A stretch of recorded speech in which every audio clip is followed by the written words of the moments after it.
तो नहीं चल रहा। स्थान ग्रहण करें।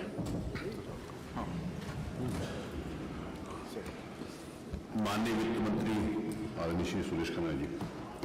माननीय अध्यक्ष जी, बजट अपलोड करा रहे इसमें।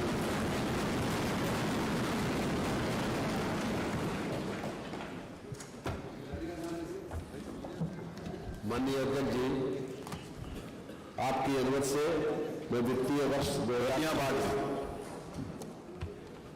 2027 का बजट प्रस्तुत करता हूं। माननीय, हमारी सरकार के पिछले और वर्तमान कार्यकाल में प्रदेश का सर्वांगीण विकास हुआ है, चाहे कानून व्यवस्था का सुदृढ़ीकरण हो, अवस्थापना सुविधाओं का विस्तार हो, औद्योगिक निवेश हो, रोजगार सृजन हो, महिलाओं का सशक्तिकरण हो, युवाओं का कौशल संवर्धन हो, किसानों की खुशहाली हो, गरीबी उन्मूलन हो। वर्ष 2024-25 त्वरित अनुमान में प्रदेश की जीएसडीपी 30.25 लाख करोड़ रुपए आकलित हुई है, जो गत वर्ष की तुलना में 13.4% की वृद्धि परिलक्षित करता है। प्रदेश की प्रति व्यक्ति आय 1,09,844 रुपए आकलित हुई है, जो वर्ष 2016-17 में प्रति व्यक्ति आय 54,564 रुपए के दोगुने से अधिक। वर्ष 25-26 में प्रति व्यक्ति आय 1,20,000 रुपए होने का अनुमान है। प्रदेश में हम लगभग 6 करोड़ लोगों को बहुआयामी गरीबी से ऊपर उठाने में सफल हुए हैं। बेरोजगारी की दर 2.24% रह गई है। एसडीजी इंडिया इंडेक्स में उत्तर प्रदेश की रैंकिंग, जो वर्ष 18-19 में 29वें स्थान पर थी, बेहतर होकर वर्ष 23-24 में 18वें स्थान पर आ गई है। राज्य सरकार द्वारा फरवरी 2024 में चौथे ग्लोबल इन्वेस्टर्स समिट का सफलतम आयोजन किया गया। अब तक लगभग 50 लाख करोड़ रुपए के एमओयू हस्ताक्षरित हो चुके हैं, जिनसे लगभग 10 लाख रोजगार का सृजन संभावित है। इनमें से अब तक लगभग 15 लाख करोड़ रुपए के निवेश की लगभग 16,000 से अधिक परियोजनाओं के 4 ग्राउंड ब्रेकिंग सेरेमनी संपन्न हो चुके हैं। उत्तर प्रदेश भारत का सबसे बड़ा मोबाइल फोन विनिर्माण केंद्र है। देश के कुल मोबाइल फोन उत्पादन का 65% उत्पादन प्रदेश में होता है। भारत की 55% इलेक्ट्रॉनिक्स कंपोनेंट इकाइयां प्रदेश में स्थित हैं। प्रदेश का इलेक्ट्रॉनिक्स निर्यात 44,744 करोड़ रुपए तक पहुंच गया है। उद्योग और तकनीक में निवेश के साथ ही प्रदेश में नवाचार को बढ़ावा देने हेतु किए गए प्रयासों के फलस्वरूप उत्तर प्रदेश राज्य को राष्ट्रीय स्तर पर स्टार्टअप रैंकिंग में लीडर श्रेणी की रैंकिंग हासिल हुई है। सरकार की अवस्थापना प्रधान विकास के प्रति प्रतिबद्धता का ये प्रमाण है कि राज्य में नीति आयोग द्वारा माह जनवरी 2026 में जारी एक्सपोर्ट प्रिपेयरनेस इंडेक्स 2024 में देश में लैंडलॉक्ड प्रदेशों में प्रथम स्थान प्राप्त किया है। प्रदेश कृषि उत्पादन में देश का अग्रणी राज्य है। गेहूं, धान, गन्ना, आलू, केला, आम, अमरूद, आंवला और मेंथा उत्पादन में राष्ट्रीय स्तर पर प्रदेश का योगदान सर्वाधिक है। 2016-17 में सिंचित क्षेत्र 2.16 करोड़ हेक्टेयर के मुकाबले प्रदेश में वर्ष 2024-25 में 60 लाख हेक्टेयर अधिक अर्थात 2.76 लाख हेक्टेयर का हो चुका है। फसल सघनता जो 2016-17 में 162.7% थी, वर्ष 2024-25 में 193.7% हो चुकी है। वर्ष 2016-17 की 5878 मेगावाट ताप विद्युत उत्पादन क्षमता के सापेक्ष वर्तमान वित्तीय वर्ष 2025-26 माह दिसंबर 2025 तक 55.16% बढ़ोतरी करते हुए 9,120 मेगावाट ताप विद्युत उत्पादन क्षमता प्राप्त की गई है। हमारी सरकार द्वारा हरित और स्वच्छ ऊर्जा स्रोतों के विकास पर कार्य किया जा रहा है। प्रदेश में अब तक कुल 2815 मेगावाट की सौर ऊर्जा परियोजनाएं स्थापित की जा चुकी हैं। माननीय, हमारा ये मानना है कि आज के युग में इमर्जिंग टेक्नोलॉजी का भरपूर उपयोग विभिन्न क्षेत्रों में किया जाना आवश्यक हो गया है। इस हेतु उत्तर प्रदेश में नई और उभरती टेक्नोलॉजी मिशन की स्थापना की जाएगी। प्रदेश में स्टेट डाटा अथॉरिटी तथा डाटा सेंटर क्लस्टर्स की स्थापना की जाएगी। प्रदेश में एआई मिशन की स्थापना तथा टेक युवा समर्थ युवा योजना लाई जा रही है। सामाजिक क्षेत्र में समस्त सभी वर्गों के लिए योजनाओं के साथ साथ त्वरित व भविष्योन्मुखी विकास हेतु आधुनिक तकनीक तथा एआई के सदुपयोग व प्रदेश में उसके विकास के लिए इकोसिस्टम बनाने के लिए प्रदेश सरकार कार्य कर रही है। प्रदेश की प्रगति में नारी शक्ति के महत्वपूर्ण योगदान के साथ साथ युवाओं की ऊर्जा व उनकी मेधा अपरिहार्य है। मुख्यमंत्री मातृ सुरक्षा संकल्प योजना को और सघनता से चलाया जाएगा। स्वयं सहायता समूहों तथा महिला उद्यमियों द्वारा उत्पादित माल की बिक्री सुनिश्चित करने के लिए मुख्यमंत्री महिला उद्यमी उत्पाद विपणन योजना पर कार्य किया जा रहा है। डीजल आधारित नलकूपों को सौर ऊर्जा आधारित किया जाएगा। कृषि वितरण और निर्यात को बढ़ावा देने की योजना लाई जाएगी। त्वरित आर्थिक विकास के दृष्टिकोण से सिटी इकोनॉमिक रीजन योजना लाई जा रही है। विश्व बैंक सहायतित यूपी एग्रीज परियोजना के अंतर्गत एग्री एक्सपोर्ट हब की स्थापना कराई जाएगी। ईज ऑफ डूइंग बिजनेस के अगले चरण के रूप में जन विश्वास सिद्धांत के आधार पर उद्योगों को प्रोत्साहन प्रदान किया जाएगा, जिसमें रजिस्ट्रेशन, लाइसेंसिंग आदि कार्रवाइयों को और अधिक सहज और सुगम बनाया जाएगा। प्रदेश में डिजिटल इंटरप्रेन्योरशिप योजना पर कार्य किया जाएगा। मनोबल जहां अर्थव्यवस्था में पूंजी निवेश और अवस्थापना विकास का महत्वपूर्ण योगदान है, वहीं प्रदेश की युवा जनशक्ति को रोजगार के अवसर प्रदान करने, उन्हें रोजगार के लिए सक्षम बनाना भी उतना ही महत्वपूर्ण है। ऐसे व्यक्ति जिनके पास किसी भी व्यवसाय में हस्त कौशल या निपुणता प्राप्त है, कभी भी बेरोजगार नहीं रह सकते। इसलिए युवाओं के लिए बड़े पैमाने पर रोजगार परक प्रशिक्षण और कौशल संवर्धन को प्राथमिकता के आधार पर मिशन मोड में संचालित किया जाना आवश्यक है। पढ़ाई के साथ साथ युवाओं के कौशल संवर्धन की व्यवस्था की जानी होगी। हमारे कौशल विकास प्रशिक्षण केंद्रों की क्षमता बढ़ाई जाएगी तथा नए केंद्र स्थापित किए जाएंगे। इस अभियान में निजी क्षेत्र की सहभागिता भी सुनिश्चित की जानी होगी। पीपीपी मोड में कौशल संवर्धन और जॉब प्लेसमेंट केंद्र विभिन्न जनपदों में स्थापित किए जाने होंगे।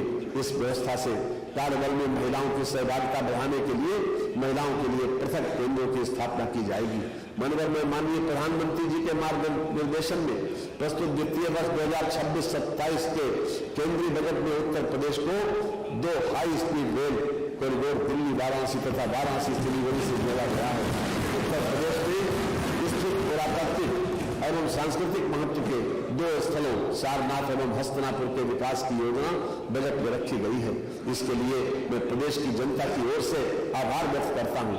इसके अलावा प्रत्येक जिला अस्पताल में इमरजेंसी एवं ट्रामा सेंटर की स्थापना, प्रत्येक जिले में छात्राओं के हॉस्टल, 10,000 टूरिस्ट गाइडों का कौशल संवर्धन जैसी योजनाओं का लाभ अन्य प्रदेशों के साथ साथ उत्तर प्रदेश की जनता को भी प्राप्त होगा।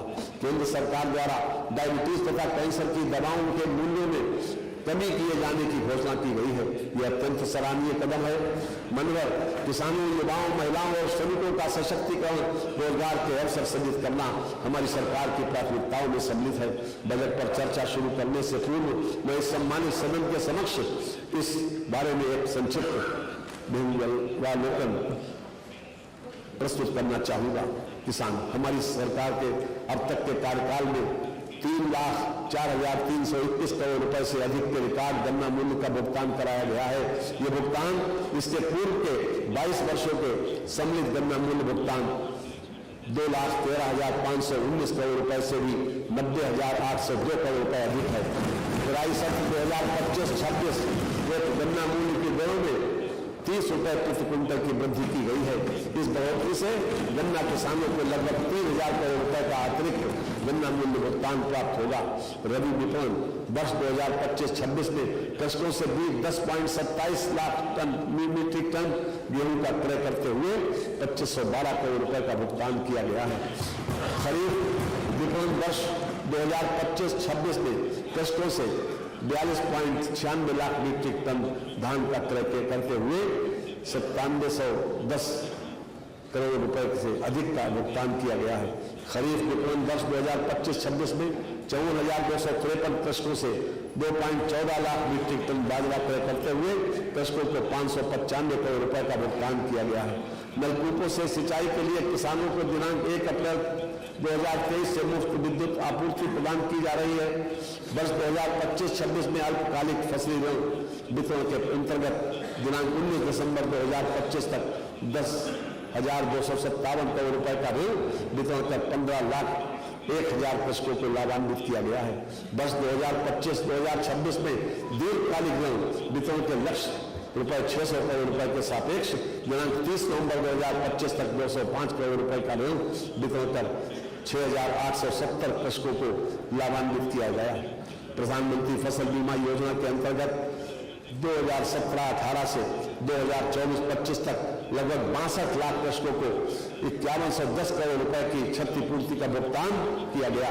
वर्ष 2025-2026 में खरीफ के अंतर्गत माह दिसंबर 2025 तक 2.69 लाख बीमित कृषकों को 215 करोड़ रुपए की क्षतिपूर्ति का भुगतान किया जा चुका है।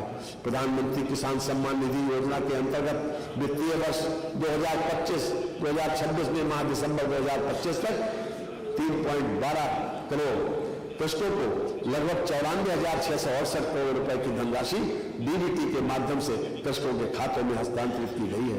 महिला वित्तीय वर्ष 2025-2026 में 58,000 ग्राम पंचायतों में 39,880 बीसी सखी द्वारा 39,000 करोड़ रुपए से अधिक का वित्तीय लेन देन करते हुए लगभग 160 करोड़ रुपए का लाभ अर्जित किया गया। महिला सामर्थ्य योजना के अंतर्गत प्रदेश में 5 मिल्क प्रोड्यूसर कंपनियों का गठन होना था, जिसके सापेक्ष जनपद गोरखपुर, बरेली एवं रायबरेली में कंपनियों का गठन करने दुग्ध संग्रहण और विपणन का कार्य प्रारंभ हो गया है। जनपद प्रयागराज एवं लखनऊ में कंपनियों का गठन प्रस्तावित है। महिला गन्ना किसानों को पर्ची निर्गमन में प्राथमिकता दी जा रही है, जिसका लाभ प्रदेश की लगभग 60,000 महिला गन्ना किसानों को मिल रहा है। सेफ सिटी परियोजना के अंतर्गत महिला पुलिस बीट, व्यापक सीसीटीवी नेटवर्क और एंटी रोमियो स्क्वाड की तैनाती से सार्वजनिक स्थलों और कार्यस्थलों पर सुरक्षा सुनिश्चित हुई है। सेफ सिटी की अवधारणा को मूर्त रूप देने व कामकाजी महिलाओं की सुरक्षा व नए शहरों में एक उचित निवास स्थान उपलब्ध कराए जाने के उद्देश्य से प्रदेश के नगर निगमों में वर्किंग वुमेन हॉस्टल का निर्माण किया जा रहा है। मिशन शक्ति के अंतर्गत सुरक्षा, स्वास्थ्य और रोजगार सेवाओं के एकीकरण से महिलाओं की आत्मनिर्भरता और सामाजिक सहभागिता को नई गति मिलती है।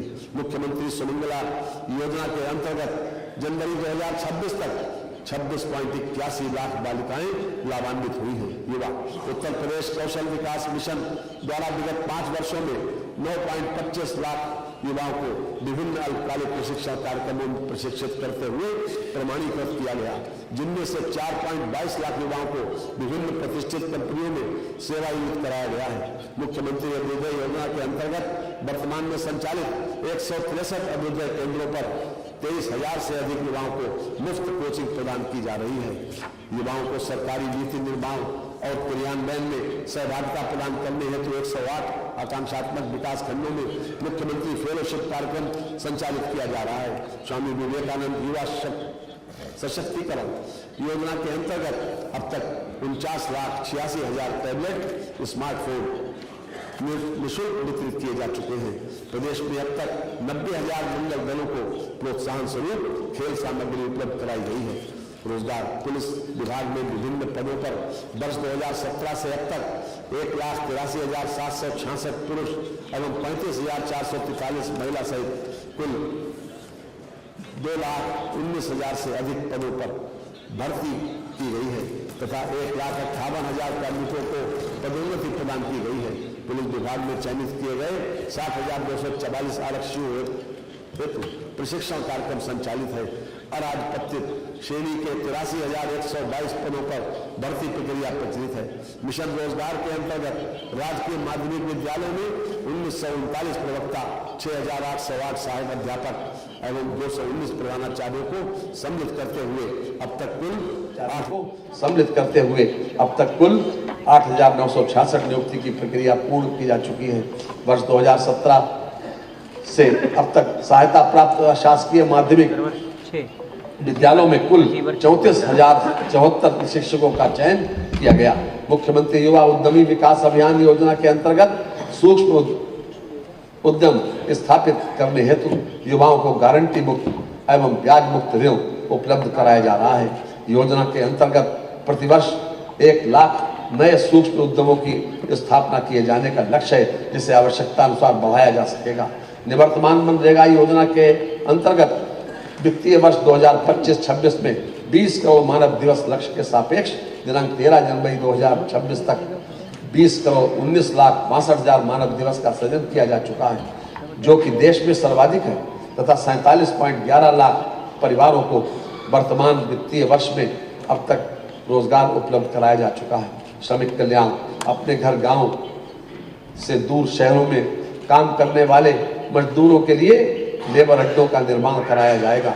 एक्स ग्रेशिया अनुदान के अंतर्गत दिनांक 26/8/2021 से दिनांक 31/3/2022 तक ई श्रम पोर्टल पर पंजीकृत असंगठित श्रमिकों की किसी दुर्घटना में मृत्यु अथवा पूर्ण दिव्यांगता की स्थिति में 2 लाख रुपए तथा आंशिक दिव्यांगता पर 1 लाख रुपए का भुगतान किया जा रहा है। प्रदेश में प्रथम बार निर्माण श्रमिकों के स्वास्थ्य परीक्षण और स्वास्थ्य शिक्षा प्रदान करने हेतु मोबाइल हेल्थ वैन का संचालन पायलट प्रोजेक्ट के रूप में किया गया। रोजगार के इच्छुक अभ्यर्थियों श्रमिकों को राष्ट्रीय एवं अंतर्राष्ट्रीय स्तर पर रोजगार के अवसर उपलब्ध कराए जाने के उद्देश्य से उत्तर प्रदेश रोजगार मिशन का गठन किया गया है। माननीय हमारे तेजस्वी मुख्यमंत्री योगी आदित्यनाथ जी ने अपने कार्यकाल के पहले दिन से ही प्रदेश के हर वर्ग और हर क्षेत्र के विकास के लिए अथक परिश्रम किया है और उनका ये संकल्प है कि यही जुनून यही ख्वाब मेरा है, दिया जला के रोशनी कर दूं जहां अंधेरा है।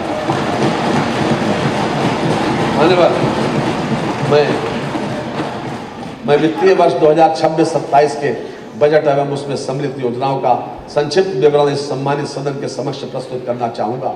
वित्तीय वर्ष 2026-27 के लिए प्रस्तुत बजट का आकार 9,12,696.35 करोड़ रुपए